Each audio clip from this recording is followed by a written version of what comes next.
Que le Seigneur vous bénisse. Psaume numéro 100 et psaume numéro 126. Il est écrit: poussez vers l'Éternel des cris de joie.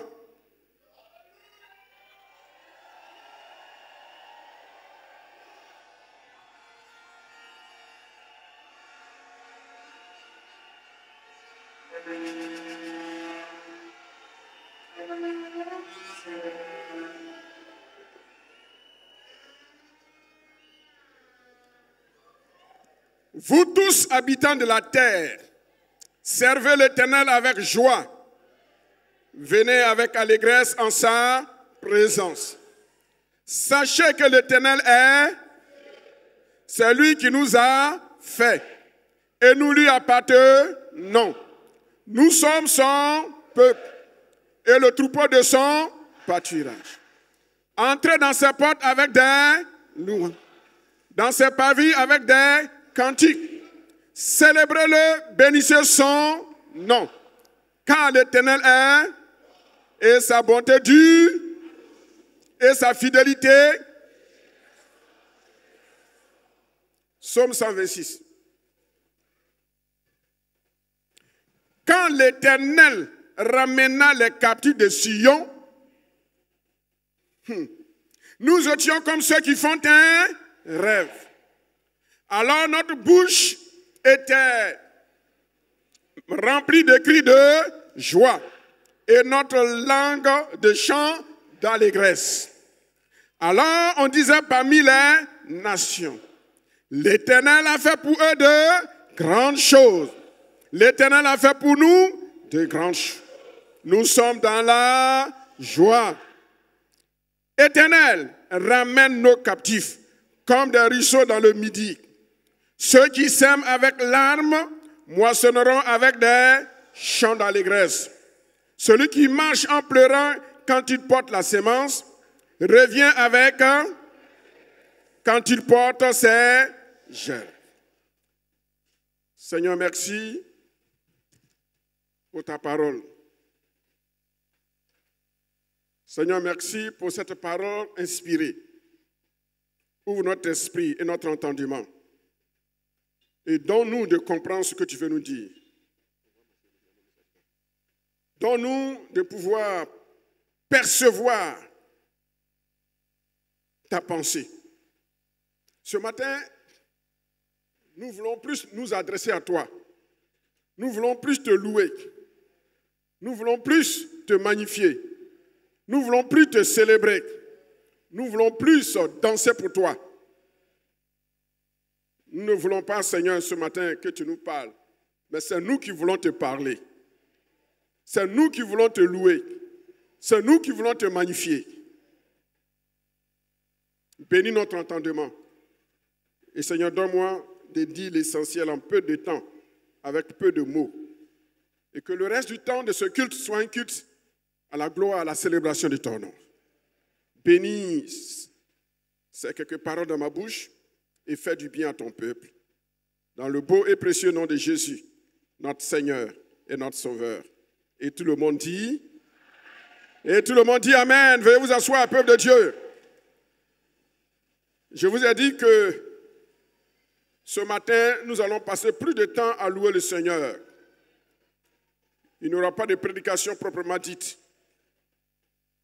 Nous allons adorer le Seigneur. Et c'est pour cela que j'aimerais vous inviter à, pendant 15-20 minutes au maximum, de me prêter votre attention. Les deux psaumes que nous avons lus est tiré du psaume numéro 100 et le deuxième du numéro 105. Le livre des psaumes est composé de 150 psaumes. Et le livre des psaumes est appelé le psautier. Pour les théologiens, on parle du psautier, c'est-à-dire un recueil de plusieurs psaumes. Et le psautier est composé de 5 livres. Et dans chaque livre, il y a des psaumes. Le premier livre part du psaume numéro 1 au psaume numéro 41. Dans les psaumes, on ne parle pas de chapitres. Dans les autres livres, on parle de chapitres. Mais quand il s'agit de psaumes, on ne parle pas de chapitres. Parce que ce sont des cantiques. On dit psaume numéro tant, vers tant. On ne dit pas psaume chapitre 42. Dis à ton voisin, tu as compris?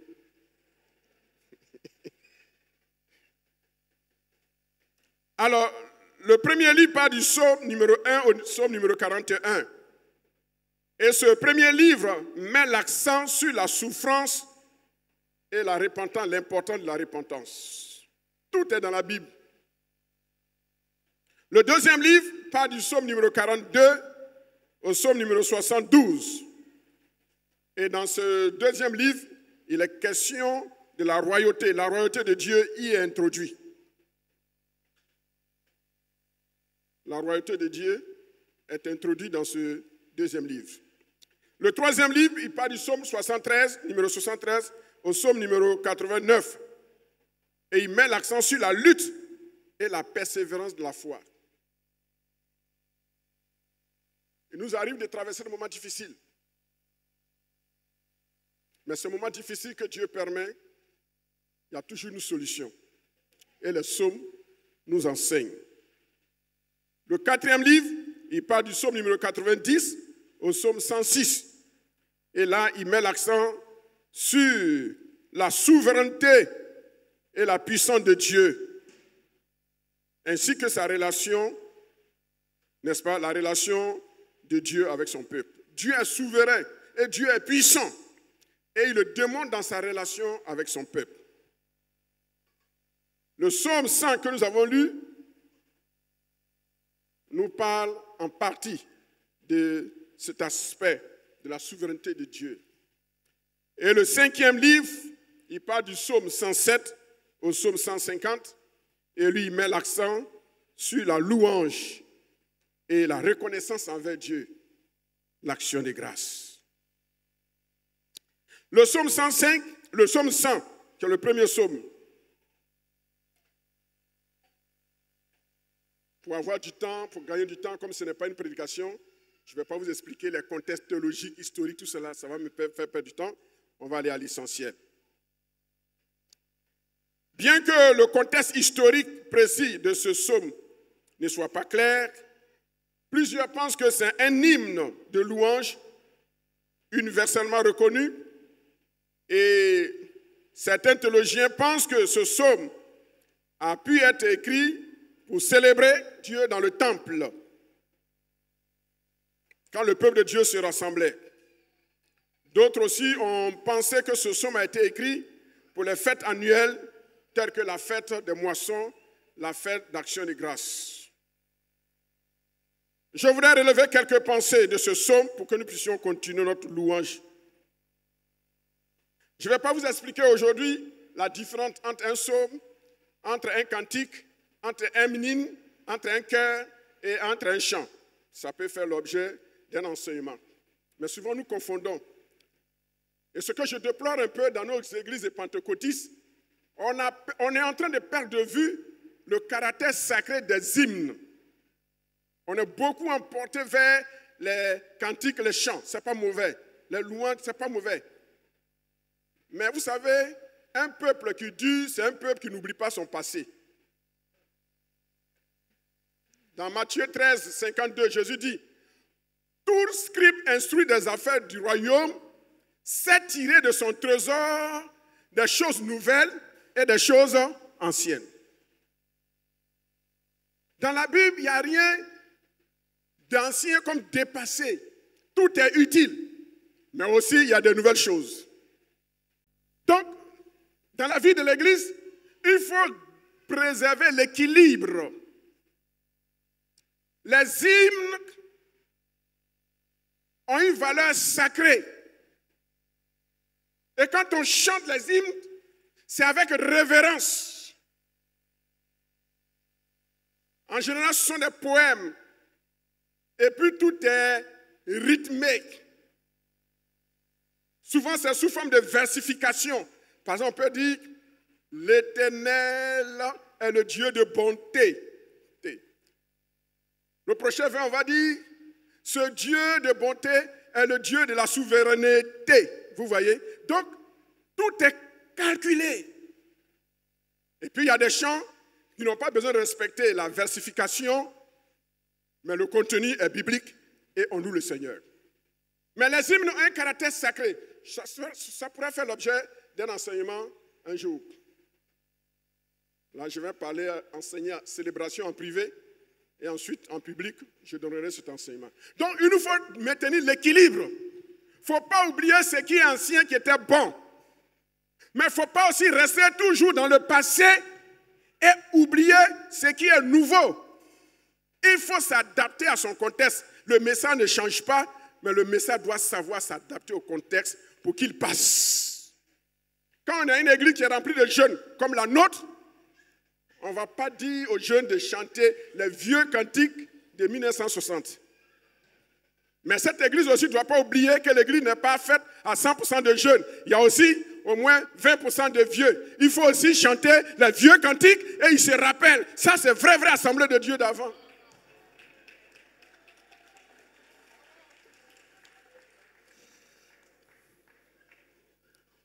Et ici, ce psaume, d'abord, invite le peuple à louer le Seigneur. Le psalmiste dit, poussez vers l'Éternel des cris de joie. Poussez vers l'Éternel des cris de joie. Il y a des églises qui sont trop sérieuses. On dirait qu'on est au cimetière. Même aujourd'hui à la morgue, même à Ivosep aujourd'hui, on fait le show. Mais il y a des églises, quand tu rentres dedans, tu te demandes, est-ce que tu t'es trompé d'adresse? Tout est calme, trop révérentiel. On ne sent pas la vie. On dit réjouissez-vous, réjouissez-nous. Mais on dit, pousser des cris de joie, acclamer le Seigneur. Acclamer ne veut pas dire battre les mains. Acclamer, c'est un ensemble. On bat les mains, on pousse des cris, on exprime sa joie. C'est ça, acclamer, dans le texte original. Le psalmiste dit de louer le Seigneur, de pousser des cris de joie. Et ce matin, c'est ce que nous avons commencé à faire. Et nous allons continuer jusqu'à la fin de ce culte. Servez Dieu, l'Éternel, avec joie. Venez en sa présence avec allégresse. Bien-aimés frères et sœurs, venir dans la présence de Dieu ne doit pas être un sujet de tristesse. Même si tu n'as pas d'offrande, ce n'est pas l'offrande seule qui définit le culte. Ce qui définit le culte, c'est toi-même. Dis moi-même. Ta parole, ta prière, ta louange, ta manière de danser, ta manière de servir Dieu. C'est tout ça qui fait le culte. Avec joie. Nos cultes doivent être des cultes de joie. Pas des cultes de cérémonie où on nous lit un discours qui n'a ni queue ni tête et à la fin on dit Amen. Oh, l'Occident aujourd'hui souffre. L'Occident aujourd'hui souffre. Même dans les églises pentecôtistes, tout est devenu mort. Quand un possédé se manifeste, tu vas le chasser. On dit non, on va le confier au psychiatre. C'est un cas émotionnel. L'espoir de Dieu aujourd'hui, c'est en Afrique. En Afrique, au Mexique et en Orient. Les Blancs nous ont amené l'évangile, mais aujourd'hui, c'est nous qui allons leur ramener l'évangile. C'est pourquoi nos cultes doivent être des cultes remplis de ferveur. C'est vrai qu'on fait un conducteur, on a un programme, mais le Saint-Esprit qui est souverain, il peut changer l'ordre du jour. Il peut changer le programme. En plein culte, il peut dire, arrêtez-moi ça, faites ceci, parce qu'il a un objectif à atteindre. Il est souverain. Ce matin, je voudrais que nous puissions nous réjouir. Alors vous allez me dire, nous allons nous réjouir pourquoi? Il dit, sachez que l'Éternel est Dieu. C'est lui qui nous a fait. Ici, il met en relief la puissance et la souveraineté de Dieu. Nous sommes le troupeau de son pâturage. Nous sommes son peuple. C'est pourquoi il dit, entrez dans ses portes avec des louanges. Normalement, ça viendra.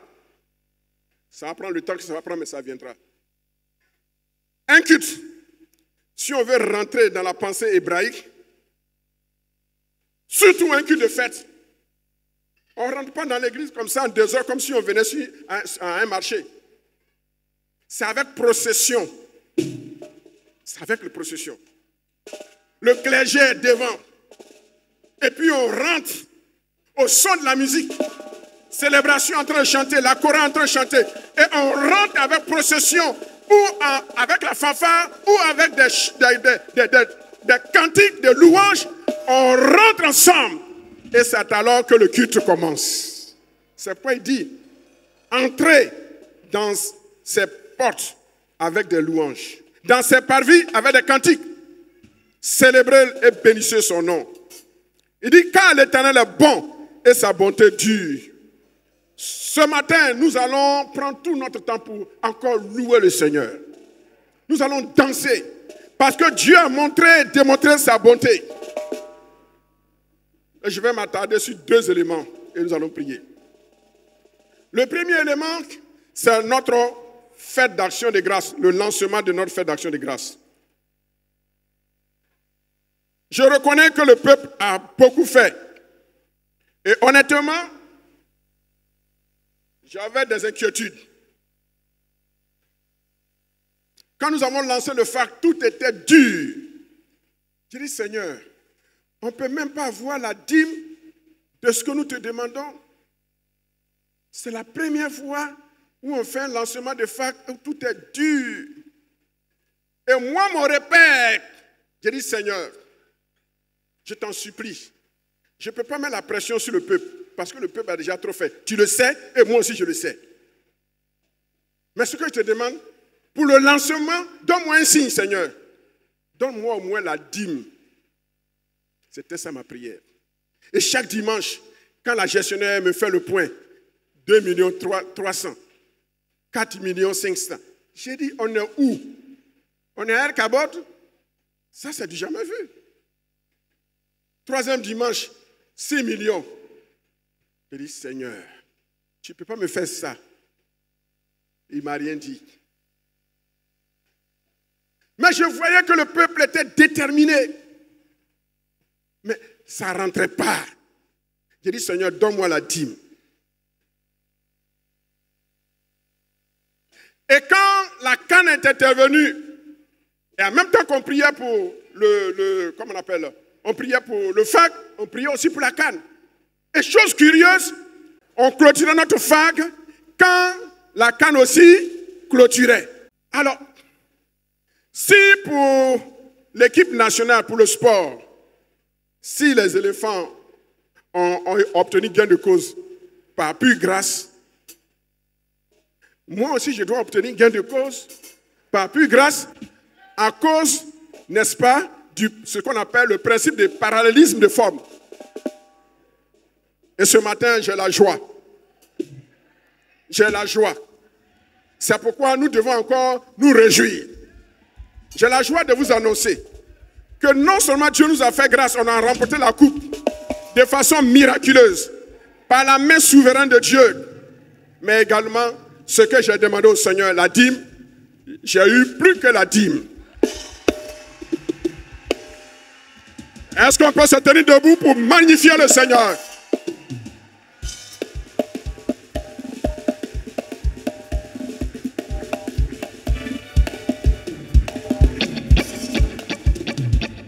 C'est pourquoi ce matin, nous avons des raisons de pousser des cris de joie.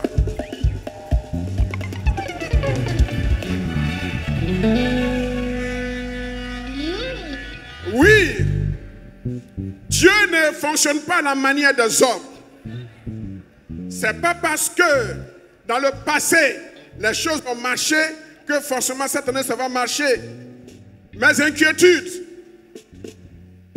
Dieu vient de me confondre avec mes inquiétudes. Des simples humains, des simples leaders, mettez-vous à ma place. J'ai déjà déclaré que cette année, on va finir avec la construction pour pouvoir faire. On a trop d'autres projets. J'ai demandé, Seigneur, donne-moi la dîme. La dîme de ce que nous cherchons, 500 millions qu'on cherche pour finir le temple, un demi-milliard. Il dit, Seigneur, donne-moi la dîme. La dîme, c'est combien?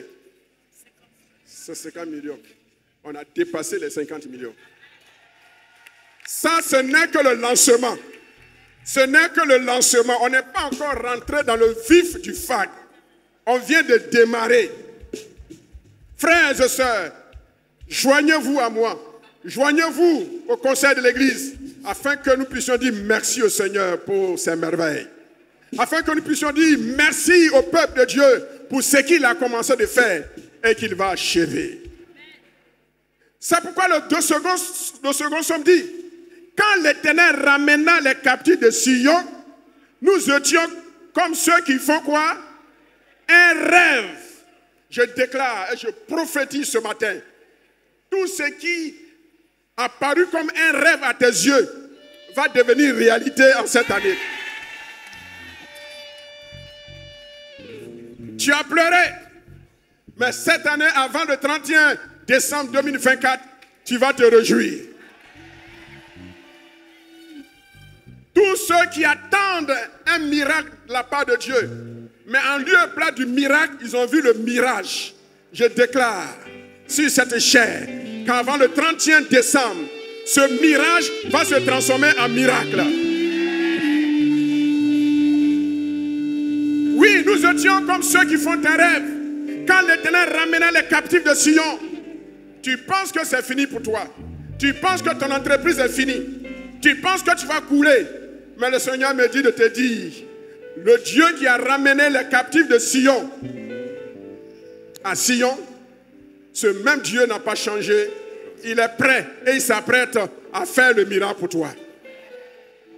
Quelque chose de nouveau, quelque chose de grand est sur le point d'arriver. Mais quand cela va arriver, tu ne vas pas croire parce que ce sera trop beau pour être vrai. Mais laisse-moi te dire que c'est vrai. Que c'est vrai. Que c'est vrai. Quand nous voyons combien de fois Dieu, par sa main souveraine, a dirigé les éléphants. Une équipe qui organise, un pays qui organise la coupe et qui va être éliminé au premier tour. Une victoire, 2 défaites. Et 2 défaites cuisantes. 4 buts à 0. Aucune équipe pendant ce tournoi, à moins que je me trompe, n'a encaissé 4 buts à 0. Personne ne croyait. C'est en ce moment que nous, on a commencé à croire. Et j'ai dit, le Seigneur m'a mis à cœur, faites une offrande. Frère, l'offrande parle. L'offrande parle. L'offrande parle. Quelqu'un a dit, l'offrande parle, mais l'offrande n'a pas de voix. L'autel n'a pas de voix. Non, l'autel ne parle pas, mais l'autel a une voix. Alors je suis en train de réfléchir, ça veut dire quoi? Il dit, l'offrande parle, mais l'offrande n'a pas de voix. L'autel, lui, il ne parle pas, mais il a une voix. C'est fort, hein? C'est fort. Et nous avons démontré, Dieu nous a permis de démontrer cela. Chaque culte, dimanche, les mardis et les dimanches, on venait faire une offrande. La paix au ventre. Mais on a pensé que Dieu était capable. C'est ici. La gestionnaire ne m'a pas encore donné le montant. Le Seigneur ne m'a pas encore dit comment je vais orienter cette offrande. Donc je suis en train de prier. Il va me dire ce que je dois faire de cette offrande. Mais je vous annonce, peuple de Dieu, afin que nous n'entrions dans la louange. Ce même Dieu qui m'a dit de faire une offrande pendant la canne, c'est ce même Dieu qui m'a dit, continuez de faire cette offrande sur 1 mois et ajoutez 30 minutes de prière à votre dévotion personnelle. C'est clair. Quand la Côte d'Ivoire a gagné la coupe, j'ai dit, Seigneur, pour te dire merci. Il était minuit. Malgré la fatigue, je me suis mis à prier. Je ne sais pas de 1 heure, non, c'est de 1 heure jusqu'à 2 heures du matin pour dire merci au Seigneur. Il me dit, communique cette pensée à ton peuple. Ce n'est pas une loi, mais ceux qui reconnaissent la main de Dieu, à partir de ce dimanche, jusqu'au dimanche 18 mars, ça fera 1 mois. À chaque culte, nous allons rendre grâce à Dieu pour lui dire merci. Nous ne voulons pas que notre merci soit un merci émotionnel. On va dire merci au Seigneur une fois, puis c'est fini. On va démontrer au Seigneur que nous, on a compris. Et que nous ne sommes plus des enfants, des népios, mais nous sommes des ios, des enfants prêts à prendre la relève et à gérer l'héritage. Pendant 1 mois, nous allons dire merci au Seigneur. Pendant 1 mois, en plus de nos offrandes ordinaires, nous allons faire une offrande pour dire merci au Seigneur pour la canne. La troisième fois que nous remportons cette coupe, c'est important. Mais aussi, nous allons dire merci au Seigneur pour le FAG. Nous croyons que celui qui va nous aider à relever les défis, humainement parlant, nous ne pouvons pas. Parce que l'année passée, on s'est trop dépouillé. Mais j'aimerais vous dire, avec Dieu, on ne fait jamais assez. On ne fait jamais assez. Ceux qui n'ont pas encore pris d'engagement, je vous encourage. Prenez un engagement, ce n'est pas la foi. Peuple de Dieu, ce n'est pas la foi. Tant que vous ne déclarez pas de votre bouche ce que vous allez faire pour le Seigneur n'enverra pas les anges. Ce que j'ai déclaré du haut de la chaise ici, moi-même j'avais peur. Mais depuis que j'ai libéré la parole, les anges ne font qu'envoyer l'argent en désordre. L'argent vient en désordre. Quand ça vient, j'envoie. Je prends un peu, j'envoie. Je ne vous dirai pas combien j'ai déjà donné. Pourquoi? J'ai déclaré. Déclaré. Quand on loue le Seigneur également, il faut déclarer. Seigneur, je te loue pour ce que tu es. Je te loue pour ce que tu as fait. Je te loue pour ce que tu vas faire. Mes rêves vont devenir réalité. La femme stérile, déclarée stérile, va enfanter. Ton entreprise va se relever.